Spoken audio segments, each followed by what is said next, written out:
చదువుకున్నోళ్లకు బుద్ధి ఉండాలి, తెల్లకోటు వేసుకున్నోళ్లకు కొంచెమైనా జాలి ఉండాలి. కానీ ఈ డాక్టర్లు మాత్రం ఈరంతైన దయ ఉన్నట్లు అనిపిస్తలేదు.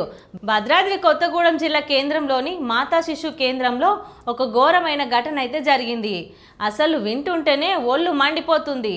ఒక గర్భిణీ మహిళ పురిటి నొప్పులతోని అల్లాడిపోతూ ఆసుపత్రికి వస్తే అక్కడ ఉన్న డాక్టరు స్టాఫ్ కనీసం పట్టించుకోలేదు. మాకేం తెలియదు అన్నట్టు నిర్లక్ష్యం చేసిరు. ఆ తల్లి నొప్పులతో భరించలేక నిలబడే సత్తువ లేక ఆసుపత్రి వరండాలోనే బిడ్డకు జన్మనిచ్చేసింది. అవును, ఇది నిజమే భయ్యా. నిల్చున్న చోటనే కానిపోయింది. ఆ పసిబిడ్డ అంత ఎత్తు నుండి ఒక్కసారిగా కింద సిమెంట్ ఫ్లోర్ మీద పడిపోయింది. ఆ దెబ్బకు ఆ పసి ప్రాణానికి తీవ్ర గాయాలైనాయి.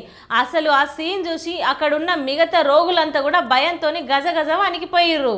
ఘోరం ఏంటంటే బిడ్డ పుట్టి కింద పడి ఏడుస్తున్నా కారుతున్నా కనీసం ఒక్క డాక్టర్ కానీ నర్సు కానీ 10 నిమిషాల దాకా కూడా దిక్కులేరు.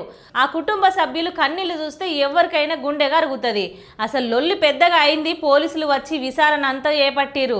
ఆ తెల్లకోటు వేసుకున్న డాక్టర్ ఇచ్చిన తిక్క సమాధానాలు చూసి పోలీసులకే తిమ్మ తిరిగిపోయింది.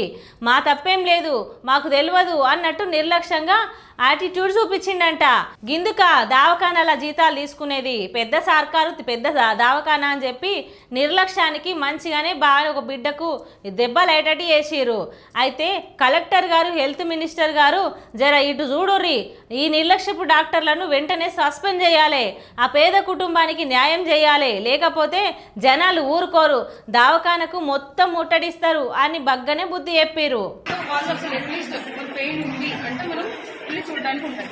ఆశా వర్కర్ వచ్చి చెప్పింది బ్లీడింగ్ అవుతుందంట అని చెప్తే సిస్టర్స్ చూడడానికి అని చెప్పి లేచారంటే అప్పుడే ఆమె కేసు డెలివరీ కూడా అయిపోయింది.